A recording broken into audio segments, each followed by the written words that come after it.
Yesus dan murid-muridnya sedang dalam perjalanan ke Yerusalem dan Yesus berjalan di depan. Murid-murid merasa cemas dan juga orang-orang yang mengikuti dia dari belakang merasa takut. Sekali lagi Yesus memanggil ke-12 muridnya dan ia mulai mengatakan kepada mereka apa yang akan terjadi atas dirinya. Katanya, "Sekarang kita pergi ke Yerusalem dan Anak Manusia akan diserahkan kepada imam-imam kepala dan ahli-ahli Taurat, dan mereka akan menjatuhi dia hukuman mati. Dan mereka akan menyerahkan dia kepada bangsa-bangsa yang tidak mengenal Allah, dan ia akan diolok-olokkan, diludahi, disesah dan dibunuh. Dan sesudah 3 hari ia akan bangkit." Lalu Yakobus dan Yohanes, anak-anak Zebedius, mendekati Yesus dan berkata kepadanya, "Guru, kami harap supaya engkau kiranya mengabulkan suatu permintaan kami." Jawabnya kepada mereka, "Apa yang kamu kehendaki aku perbuat bagimu?" Lalu kata mereka, "Perkenankanlah kami duduk dalam kemuliaan-Mu kelak, yang seorang lagi di sebelah kananmu dan yang seorang di sebelah kirimu." Tetapi kata Yesus kepada mereka, "Kamu tidak tahu apa yang kamu minta. Dapatkah kamu meminum cawan yang harus kuminum dan dibaptis dengan baptisan yang harus kuterima?" Jawab mereka, "Kami dapat." Yesus berkata kepada mereka, "Memang kamu akan meminum cawan yang harus kuminum dan akan dibaptis dengan baptisan yang harus kuterima. Tetapi hal duduk di sebelah kananku atau di sebelah kiriku, aku tidak berhak memberikannya.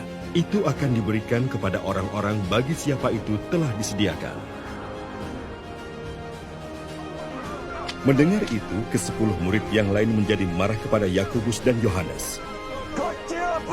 Tetapi Yesus memanggil mereka, lalu berkata, "Kamu tahu bahwa mereka yang disebut pemerintah bangsa-bangsa memerintah rakyatnya dengan tangan besi, dan pembesar-pembesarnya menjalankan kuasanya dengan keras atas mereka. Tidaklah demikian di antara kamu. Barang siapa ingin menjadi besar di antara kamu, hendaklah ia menjadi pelayanmu. Dan barang siapa ingin menjadi yang terkemuka di antara kamu, hendaklah ia menjadi hamba untuk semuanya. Karena Anak Manusia juga datang bukan untuk dilayani, melainkan untuk melayani dan untuk memberikan nyawanya menjadi tebusan bagi banyak orang."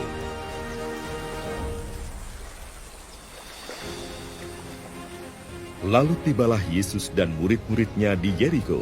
Dan ketika Yesus keluar dari Yeriko, bersama-sama dengan murid-muridnya dan orang banyak yang berbondong-bondong, ada seorang pengemis yang buta, bernama Bartimeus, anak Timeus, duduk di pinggir jalan. Ketika didengarnya bahwa itu adalah Yesus orang Nazaret, mulailah ia berseru, "Yesus, anak Daud, kasihanilah aku." Banyak orang menegurnya supaya ia diam. Namun semakin keras ia berseru, "Anak Daud, kasihanilah aku." Lalu Yesus berhenti dan berkata, "Panggillah dia." Mereka memanggil orang buta itu dan berkata kepadanya, "Kuatkan hatimu, berdirilah, ia memanggil engkau." Lalu ia menanggalkan jubahnya, ia segera berdiri dan pergi mendapatkan Yesus. Tanya Yesus kepadanya, "Apa yang kau kehendaki supaya aku perbuat bagimu?" Jawab orang buta itu, "Rabuni, supaya aku dapat melihat." Lalu kata Yesus kepadanya, "Pergilah, imanmu telah menyelamatkan engkau."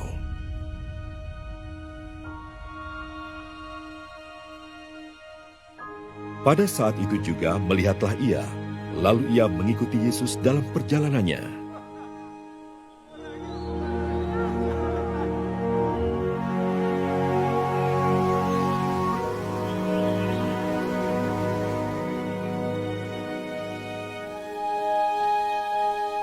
Ketika Yesus dan murid-muridnya telah dekat Yerusalem, dekat Betfage dan Betania yang terletak di Bukit Zaitun, Yesus menyuruh 2 orang muridnya dengan pesan, "Pergilah ke kampung yang di depanmu itu. Pada waktu kamu masuk di situ, kamu akan segera menemukan seekor keledai muda tertambat yang belum pernah ditunggangi orang. Lepaskan keledai itu dan bawalah kemari. Dan jika ada orang yang mengatakan kepadamu, 'Mengapa kamu lakukan itu?' Jawablah, 'Tuhan memerlukannya. Ia akan segera mengembalikannya ke sini.'" Mereka pun pergi dan menemukan seekor keledai muda tertambat di depan pintu di luar, di pinggir jalan, lalu melepaskannya. Dan beberapa orang yang ada di situ berkata kepada mereka, "Apa maksudnya kamu melepaskan keledai itu?" Lalu mereka menjawab seperti yang sudah dikatakan Yesus. Maka orang-orang itu membiarkan mereka. Lalu mereka membawa keledai itu kepada Yesus dan mengalasinya dengan pakaian mereka. Kemudian Yesus naik ke atasnya.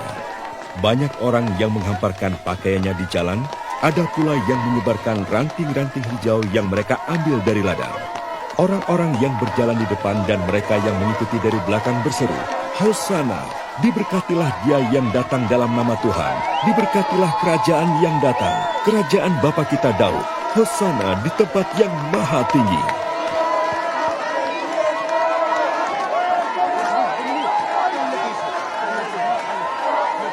Sesampainya di Yerusalem, ia masuk ke bait Allah. Di sana ia meninjau semuanya. Tetapi sebab hari sudah hampir malam, ia keluar ke Betania bersama dengan ke-12 muridnya.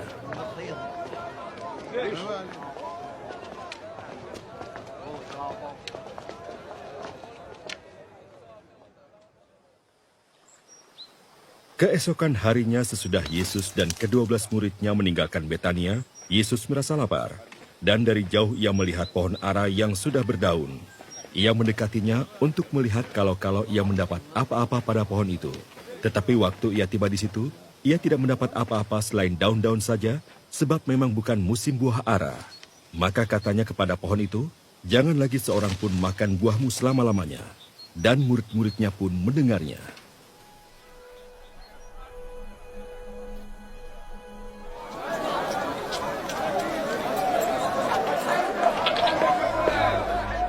Lalu tibalah Yesus dan murid-muridnya di Yerusalem.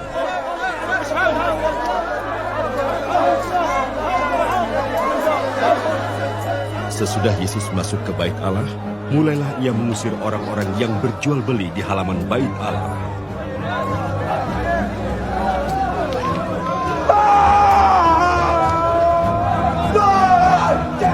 Meja-meja penukar uang dan bangku-bangku pedagang merpati dibalikannya.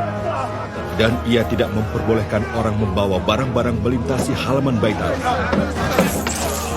Lalu ia mengajar mereka, katanya, "Bukankah ada tertulis, rumahku akan disebut rumah doa bagi segala bangsa? Tetapi kamu ini telah menjadikannya sarang penyamur." Imam-imam kepala dan ahli-ahli Taurat mendengar tentang peristiwa itu, dan mereka berusaha untuk membinasakan dia. Sebab mereka takut kepadanya, melihat seluruh orang banyak takjub akan pengajarannya. Menjelang malam, mereka keluar lagi dari kota. Pagi-pagi ketika Yesus dan murid-muridnya lewat, mereka melihat pohon ara tadi sudah kering sampai ke akar-akarnya. Maka teringatlah Petrus akan apa yang telah terjadi. Lalu ia berkata kepada Yesus, "Rabi, lihatlah, pohon ara yang kau kutuk itu sudah kering." Yesus menjawab mereka, "Percayalah kepada Allah. Aku berkata kepadamu, sesungguhnya barang siapa berkata kepada gunung ini, beranjaklah dan tercampaklah ke dalam laut, asal tidak bimbang hatinya, tetapi percaya bahwa apa yang dikatakannya itu akan terjadi, maka hal itu akan terjadi baginya. Karena itu aku berkata kepadamu, apa saja yang kamu minta dan doakan, percayalah bahwa kamu telah menerimanya, maka hal itu akan diberikan kepadamu. Dan jika kamu berdiri untuk berdoa, ampunilah dahulu sekiranya ada barang sesuatu dalam hatimu terhadap seseorang, supaya juga Bapamu yang di surga mengampuni kesalahan-kesalahanmu. Tetapi jika kamu tidak mengampuni, maka Bapamu yang di surga juga tidak akan mengampuni kesalahan-kesalahanmu."